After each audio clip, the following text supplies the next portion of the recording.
since the beginning of this week, we're recording on a Thursday, so since Monday, 450 odd emails in my spam folder. When I say it's trashed, it's trashed.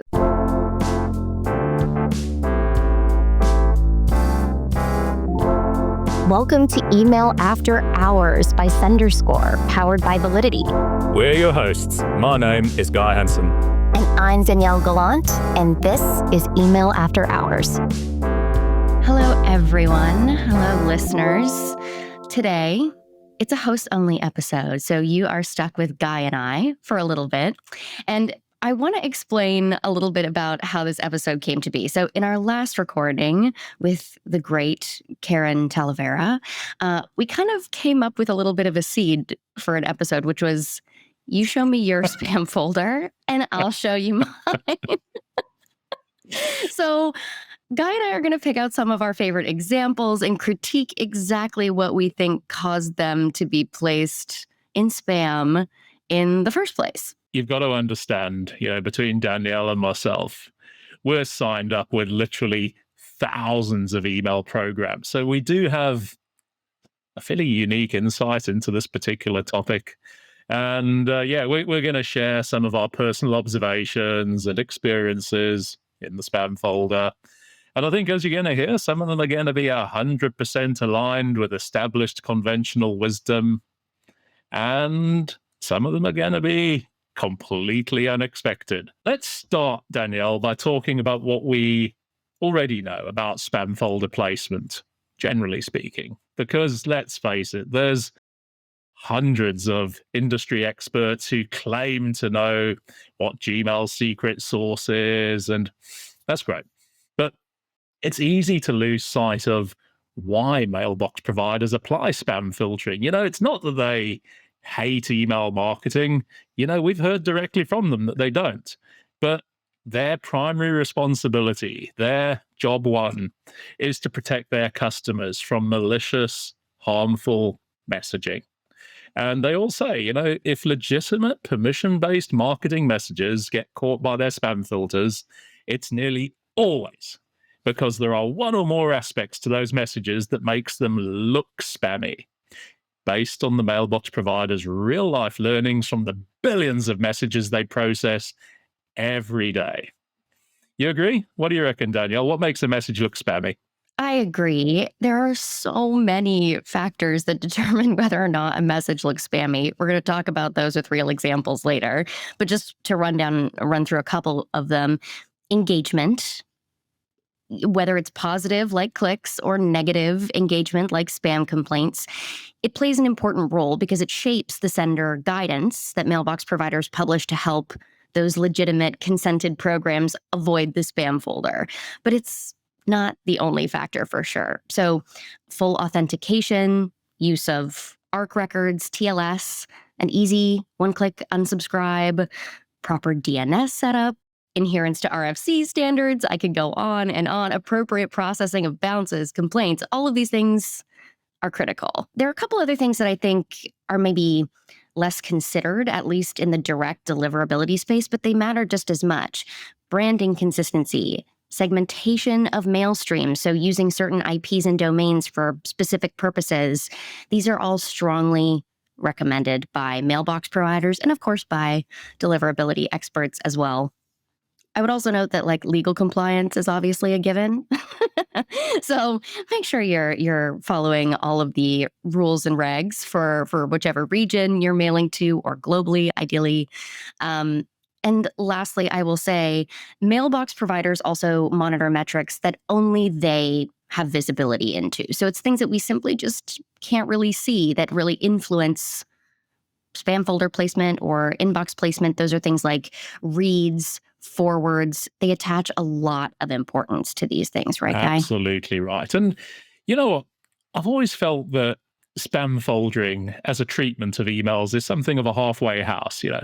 Obviously bad emails going to be rejected outright. It's not even going to get as far as being accepted. The whole, is it going to inbox or is it going to junk conversation? They don't even get that far. So the way I see it is that when emails end up in a recipient's spam or junk folder, it's often because there's an element of doubt. From the mailbox provider perspective, those messages have definitely got some spammy attributes, but they could still be legit.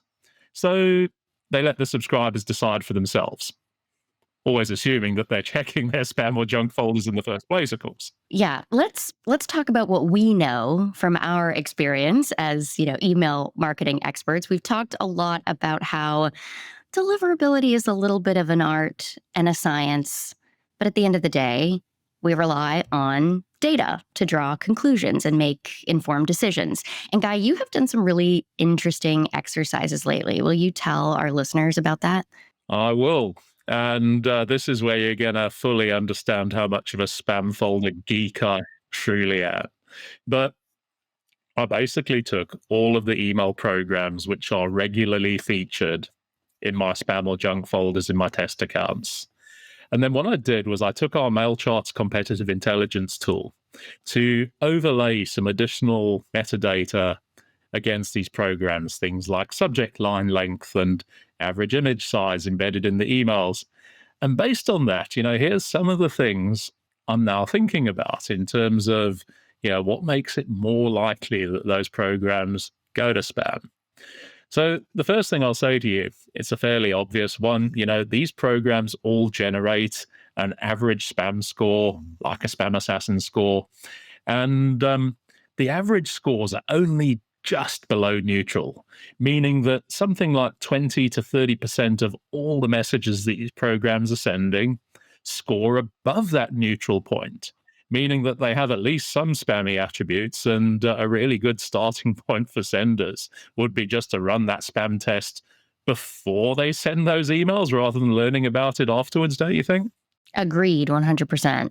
And then, I talk about having access to that subject line data. And interestingly, something like slightly over 50% of all the subject lines I analyzed exceed the recommended guideline of 35 characters. And the reason for that guideline is that's where subject line truncation starts to happen, especially at Gmail.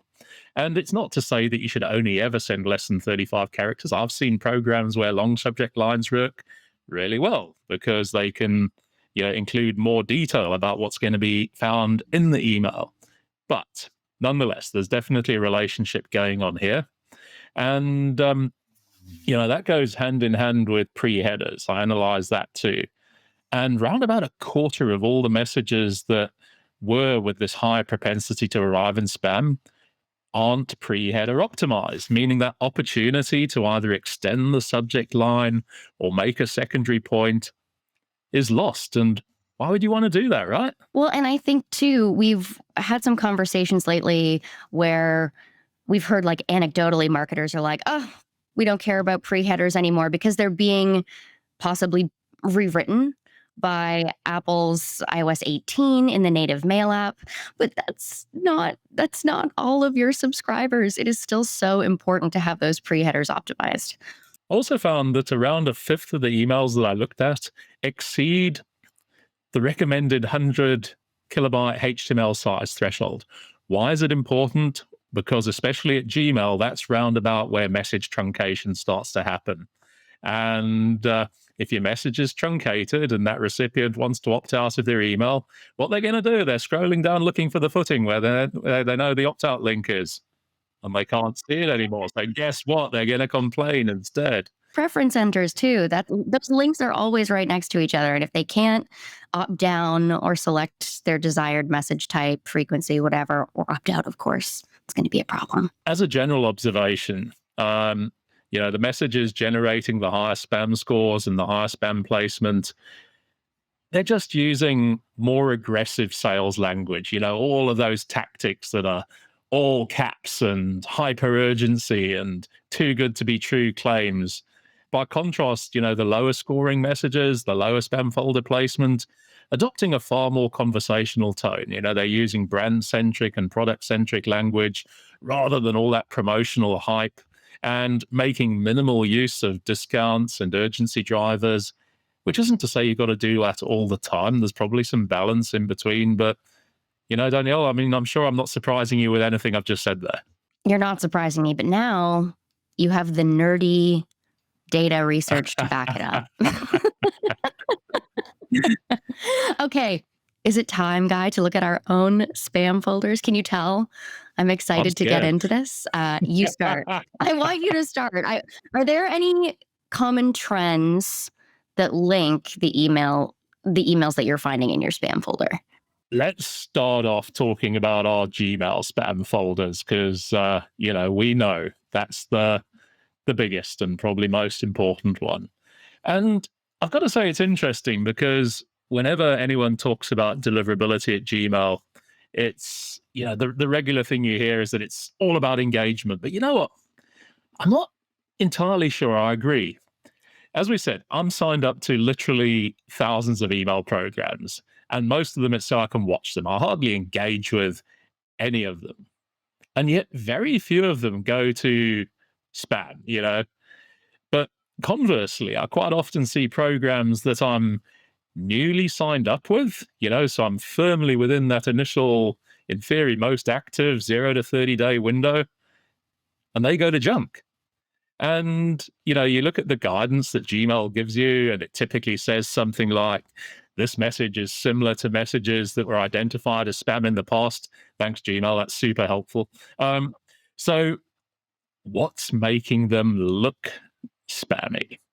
And I must just say that I am open to the idea that we shouldn't forget how far Google's reach extends. Google is almost Skynet, And, yes, you might not open that initial email, but perhaps 2 days later, you're using your Google search engine to go and search for the brand. And you use your Chrome browser to visit their website. And then maybe you check out some of their product videos on YouTube. You know what? If you're logged in, these are all behavioral data points that are generated by that initial email trigger, don't you think? Agreed. We talked at the top of the episode about all of the different things that Gmail and other mailbox providers, but certainly Gmail, are using to determine whether a message is spammy.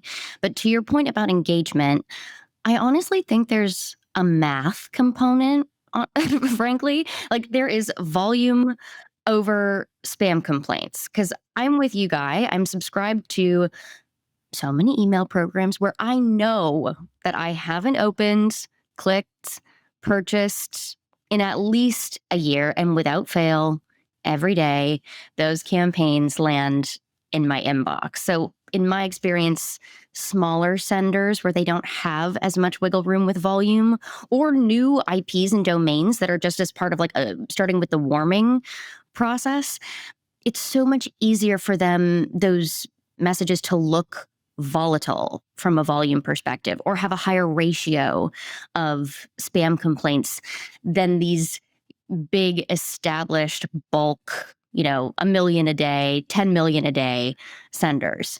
I would also note that I think sender permanence is another factor. So domains that have been around for a while, years and years, make it to the inbox, make their messages land there, despite, frankly, straight up batch and blast, regardless of whether I engage. So sender permanence is definitely a factor, at least from what I've seen. What else do you see that has messages landing in your spam? I've got to say that certainly at Gmail, anything failing authentication ends up in the spam folder. And just a word to our audience, think about those automated emails, because it's amazing how often that it happens with things like welcome emails. And when the big guns, Gmail, Yahoo, Microsoft, introduced their bulk sender requirements, everybody understood, got to have SPF, got to have DKIM, got to have DMARC, implemented it, but forgot about some of those evergreen messages. And so, now they send their welcome email, possibly the most important message that a program is ever going to send, and it goes to junk because they forgot to put the authentication in place for those messages. So, important lesson there. I think one thing that stood out to me, and this is a more subjective observation, is I see a high proportion of mostly text emails in my Gmail spam folder. And I'm actually wondering if there is a suspicion of senders that Gmail perceives as trying to game the system, take a specifically text-based approach to get their marketing emails into the primary tab rather than the promotions. And I'm actually working with one of our Australia customers at the moment, and they are really struggling with Gmail, and that is almost certainly what's going on. So, as I say, a little bit more subjective, but I think there's some truth there. And the other thing which I found myself worrying about, or at least wondering, worry is too strong a word, but are Gmail's auto annotations having unintended consequences? Because they introduced annotations a couple of years ago, and the idea was that, marketers can embed this code into their emails and it'll automatically show a code snippet or their preferred image in the inbox. And I think Gmail's got tired of waiting for marketers to start using it. In a lot of cases, they're just doing it anyway. And there's some unintended consequences. I've seen examples of Gmail auto-inserting annotations where the code snippet is showing an offer that's already expired. Or at the very least, the image they choose is like hardly relevant. And in both cases, they then overwrite that carefully crafted pre-header text that we were just talking about. And, sometimes you see some really eye-watering examples of it. I was looking at a shoewear brand, and they had this really clever subject line and pre-header combo where the subject line was fill in the, and then underscore, basically meaning fill in the blanks. And then the pre-header was basically saying, select the pair of chucks that you think are, most you. And that was completely lost because Gmail's auto annotations had completely overrid that. So the subject line was meaningless without it. So I'm rambling a little bit, but wondering if that's also contributing to Gmail spam placement unintentionally, because you're getting these examples of emails where you're looking at it and thinking, that's a bit crap. I'm just going to reach for the complaint button. Yeah, I'm not going to go into this expired email. Let me throw a question to you, Danielle, because I also found myself wondering if long friendly froms are a problem. And I know you got a few thoughts on this one. I think, admittedly, I'm a bad person to ask. I'm not the right person to ask about whether friendly froms are a problem because my email address has basically been trashed by 15 years of signing up for every program. I don't even want to know how many times my address has been like scraped or sold. My spam folder is a joke. I would like on the friendly from front, here are a couple that landed in my spam folder within the last couple of days. And by the way, when we were preparing for this episode, I stopped deleting messages from my spam folder just for the last couple of days. Since the beginning of this week, we're recording on a Thursday, so since Monday, 450 odd emails in my spam folder. You're So truly when I signed say up to it's a a lot joke, of shit, aren't you? like, when I say it's trashed, it's trashed. But okay, here are a couple of those friendly froms. And listeners, please don't judge me because these are not what I'm legitimately and intentionally signing up for. Okay. Emoji $, Cash App, emoji $, casino for you, bank check, apostrophe mega welcome bonus, my own name, Danielle Gallant, will show up. I mean, emailing myself spam, and then full email addresses as the friendly from. So the short answer is yes. Emojis, underscores, special characters in the friendly from look spammy as hell, usually because they are spammy as hell. And also, it's worth noting that Google recently published some updates to their sender guidelines page around friendly from best practices. So it must be that some legitimate senders are trying to do strange things or experiment with the friendly from, I guess. Although you didn't tell me you went to a casino last week, so maybe that one actually did work. I did. Listen, I didn't. Okay, but I didn't sign up for any emails. Oh God! Right, so let's have some fun and name some names, and let's select a most deserving of being in our spam folder and a least deserving sender that ended our spam folders. And here's mine. I think one of the brands I'm signed up to that almost certainly deserves to be there. Hate to say it, Nikki Beach. The sort of premium hotel operator, because their entire email is entirely image based. And so when it goes to your junk folder and the images aren't enabled, literally all you see is the email footer. There's nothing else there. So, at least you can unsubscribe. But no alt text either, which, we've been banging on this particularly for accessibility purposes. So, yeah, they probably deserve to be there. Least deserving, Spar, the supermarket chain. And, I guess you really need to see these, but let me just explain that, the email renders near perfectly, even when all the images are disabled. The brand color scheme comes across. And I think, possibly they're at fault for including a CTA that's located well down the email, probably below, the electric fold. But I looked at them and felt a bit sorry. I thought they shouldn't really be there. What about you, Danielle? I feel like the electric fold is a band name that you just invented. What's interesting is that we have really different thoughts on why the messages that we're going to call out either do or don't deserve to be in our spam folders. You were focusing rightly on a lot of the attributes of the message. So whether it's image-based, whether it's alt text, whether branding comes across. For me, I'm not going to talk about the obvious spam that I mentioned earlier for my picks, but certainly legitimate senders. And mine is much more about the way that I've interacted with these senders or these brands. So obviously, I couldn't pick just one. I have two most deserving. This is a very local event venue and bar. It's called the Horseshoe Tavern in Toronto. And I hope everybody knows it takes a lot for me to mark a message as spam at this point, knowing the impact that it has on email programs. But I have basically begged to get off of the Horseshoe Tavern's email list. I've unsubscribed multiple times, for sure. So it's not working. And I have marked messages as spam so many times out of just like incredulity that finally they have ended up landing in the spam folder. So unsubscribe's not working, and my own actions are just not being respected or processed by the brand or by that sender. So that's a big problem. That's going to land legitimate, quote unquote, legitimate messages in the spam folder. And also a special shout out for most deserving to the New York Times. I play Wordle as much as the next person. I really do.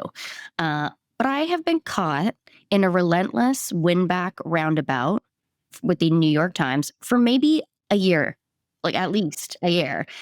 Every week, or maybe multiple times a week, I am getting a % off or $1 off. I swear I have tried to unsubscribe from them.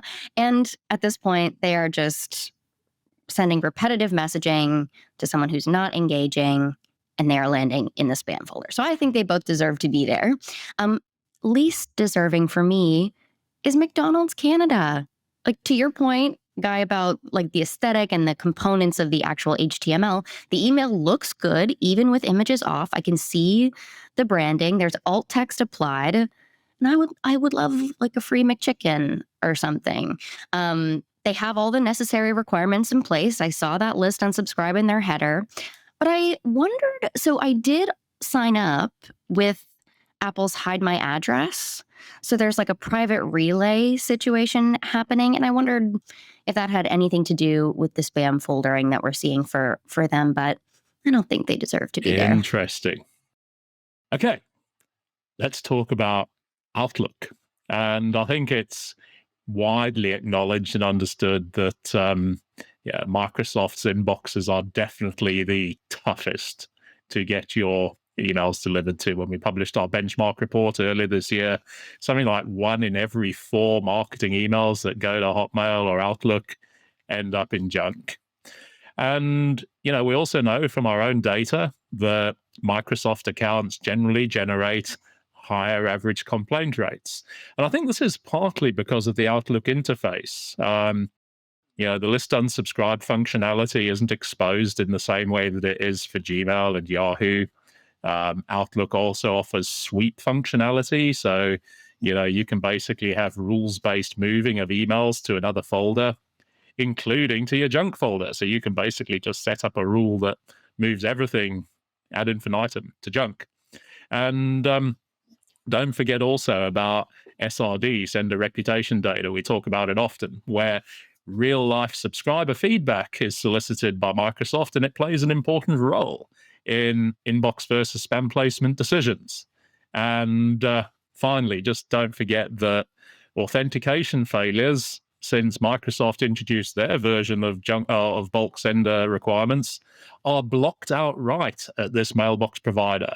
So the treatment for non-compliance is actually harsher than the other major mailbox providers.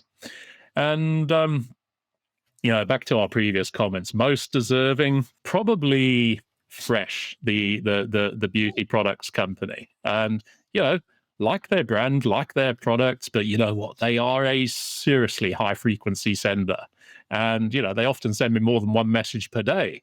And sometimes they send exactly the same message twice a day. No alt tags for their images. There's just like not a huge amount of thought going into providing me, with a nice, personalized, thoughtful subscriber experience. They absolutely deserve to be in my junk folder.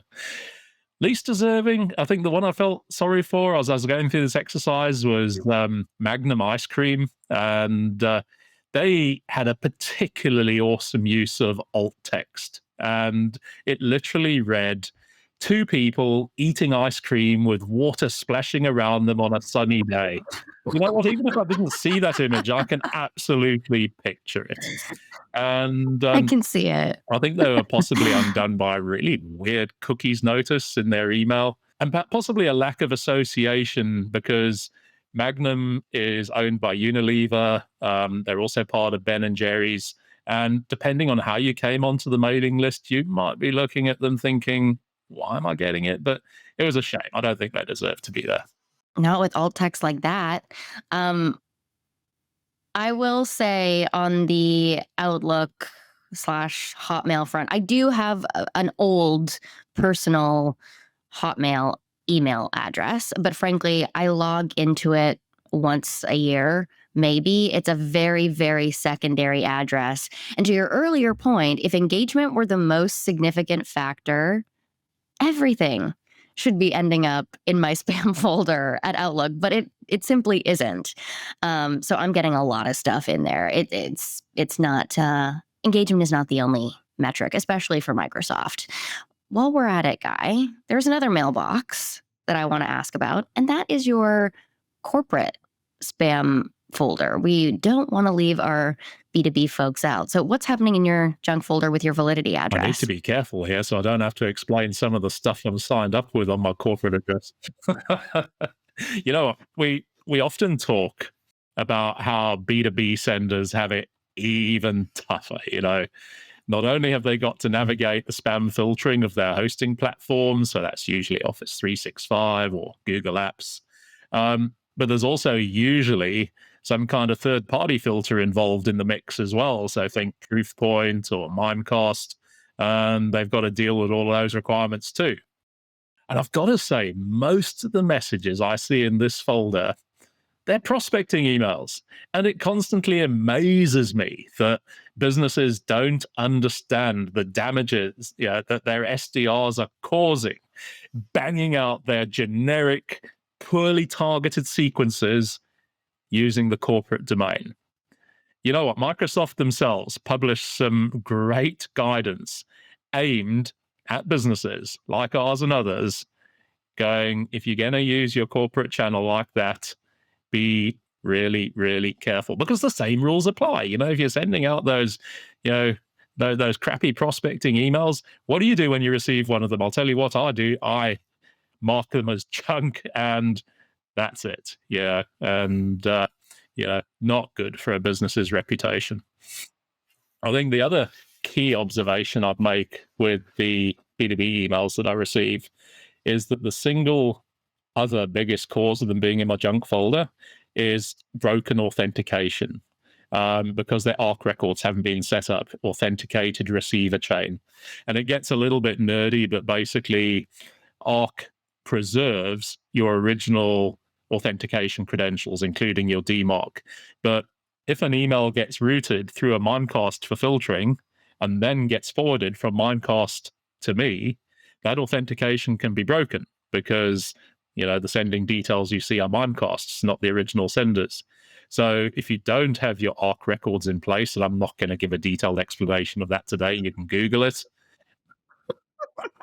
set them up, because that's a serious cause of junk foldering for B2B emails. I think other observations, a lot of the programs have seriously volatile sender reputation scores. I think often because they're not daily senders. Sometimes it's like a monthly newsletter, and you can't just like ramp up the volume and then ramp it down again for another 29 days.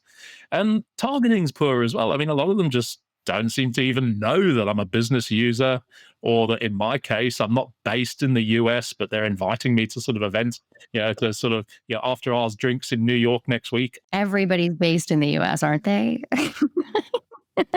So back to our winners and losers prizes, our orchids and onions. Most deserving to be in my corporate spam folder, probably Omnia Hotels. We're going to an event with them in November. I've booked early. I haven't stayed there yet, but they're already sending me emails like, hey, dreaming of your next vacation? No, I mean, let's get the current one over first. I know, right? Although I'm a business user, back to my previous point. And, you look at some of the email header data, Microsoft gives you the spam confidence level, the SCL score. It's an 8 on a scale of 0 to 9, where 9 is the worst you can possibly look. Their bulk confidence level score, which is basically indicative of complaints, they're scoring a 5. That's seriously bad. So, no surprises that that Omni's emails are junk foldering. Least deserving, and again, sort of staying with the hotel theme, I felt a bit sorry for Four Seasons. I stayed with them in Austin recently. They sent me a really nice follow-up email after my stay, and details of more stuff I can do in Austin if I go back, and a nice little interactive quiz to explore where else I might want to stay with them in future, promote their preference center to ensure I receive the right mix of messages in future. They're doing a great job, and it's probably unfortunate that they ended up in junk. Yeah, I went through this morning before our recording to look at my Validity junk folder. There was an email in there from a company called Cloudinary. It seems related to the industry for sure, but I have no idea when I've interacted with them or what I maybe downloaded from them or what. So, we've talked about before, not recognizing the brand or remembering that I've signed up is a problem. It's probably going to get you into the spam folder. But I wanted, on the B2B front, I wanted to talk about slash go on a rant about like cold emails, like for a second, back to your point about SDR. About a year ago, for the listeners, Guy and I were supposed to attend a B2B event in Miami. Now, for whatever reason, circumstances, we didn't end up attending. But I thought it would be fun to talk about the emails that we received following that event date. So, like I said, Guy and I actually, we didn't speak. We didn't attend. We were supposed to. And then, how with your good friends, eventually your text thread just becomes like me sending emoji, like a meme or emoji, like it just becomes image based. And there was a period where for a couple weeks, Guy and I were just sending back and forth these screenshots of emails we got, and they always went something like this. Hi, Danielle, or hi, Guy. We loved your presentation in Miami last week. It was amazing. We wanted to introduce you to this product that we have. Or, hey, Guy and Danielle, fascinating research you presented at your X insert conference here. And it was just like the sales pitches, the cold emails based on nothing, not even a little bit of research. So that's not going to land you in the inbox. I responded to one of those. It was like, hey, thanks for the feedback. Which bit of my presentation did you like the most? And strangely, I never heard from them again. Shocker, Guy. Oh, man. What a conversation, Danielle. Let's wrap it up with a quick, fast summary because, I hate to say it, but already, the next Black Friday, Cyber Monday, holiday season, is almost upon us. So, what do we think have we learnt from today's conversation? What are going to be the biggest factors this year that are going to be sending all those Black Friday emails to junk? Yeah, I think for sure a shift toward tougher enforcement of sender requirements, or maybe we'll get a surprise drop of new sender requirements before Black Friday and the holiday season comes. So with this tougher enforcement, you just mentioned a little bit earlier about Microsoft outright rejecting messages that fail authentication standards. So more rejections, more temporary fails are going to be moving to permanent fails. So those stricter rules are going to start having an impact on senders that just haven't really paid attention or haven't seen those ramifications in the past. 100% in agreement. I think one that I'm also thinking about already is over-reliance on AI. We touched on this earlier in the conversation, but, relying on it in a way that produces off-brand subject lines and copy and spammier language, those big discounts, those time-sensitive promotions, overdone pressure and urgency. And it's important. We published our state of email report a couple of months ago. And one of the questions which consumers are asked was, when you're deleting emails, why? And about 30% of them said, we delete them based only on the sender name. That was enough. Another 50% said we delete based on either the content of the subject line or the pre-header. Get those wrong, you're not even going to get your email opened. You've fallen at the first hurdle. And I think, we talked earlier, subject lines, there's still room for that human touch. And, over-dependence on AI is going to get your emails deleted. Any more, Danielle? Yeah, I've got one more. We talked about it already. Economic factors are going to be squeezing discretionary spending, especially this year as a seemingly endless stream of tariffs continue to be imposed upon consumers and people who are spending. So naturally, if subscribers are not as likely to purchase, they may not be as likely to engage with messages. And that can create a little bit of a cycle where we may start seeing some increased spam folder placement and possibly just lower ROI from email. And I'm going to recycle an old one, but it's a good one because we hear it from all of our mailbox provider partner friends at Microsoft and Gmail and Yahoo. When you're setting up those big bulk sends, don't set them up to go out at the top of the hour, because guess what? Everybody else does the same. And we've heard from those partners that maybe 70% of all the inbound traffic that they process happens in the first 10 minutes of every hour. So their lives are harder. They've got to process more emails. What do? They prioritize, they throttle, they defer. Maybe they send a few more to the junk folder. So get a little bit smart and set up those big sends to go out at 1:15 or 10:02, or even like a completely random number. And you'll benefit because you're not going to be competing with the other 70% of the traffic. And you're going to be more likely to get your emails delivered faster and to the inbox. So I'm not going to say you heard it here first because we've trotted this one out before, but it's just so obvious. Do it. Guy, I feel like we should make this episode an annual tradition or something. This was so fun. And now, as we wind down, I fear the Horseshoe Tavern reaching out to me. Anyway, to our Hopefully I'll offer you a listeners. free beer. I hope, listen, all will be forgiven. I'll move you to the inbox. Be sure to tune in next time, everybody, and hit subscribe so you don't miss any future episodes. And don't forget to visit senderscore.org for more resources to help you become a stronger sender. And this is going to sound funny, given we didn't have any guests today, but we do love our guests, we promise. And we quite like having with them on our regular episodes. So we're always looking out for new ones. So if you guys listening to us today want to come and join us for an upcoming episode, drop us a comment, ping us on LinkedIn. You can fill out the guest form that's linked in the show notes, and like us at the top of every episode. And you can also email us at emailafterhours@validity.com. It's that easy. Or head to the link in the show notes to send us an audio message. We'd love to discuss a few more of your questions in future episodes. Thanks so much for listening, everyone, and we'll see you next time. Be sure to tune in next time and hit subscribe so you don't miss any future episodes. And don't forget to visit senderscore.com for loads more great resources to help you become a stronger sender.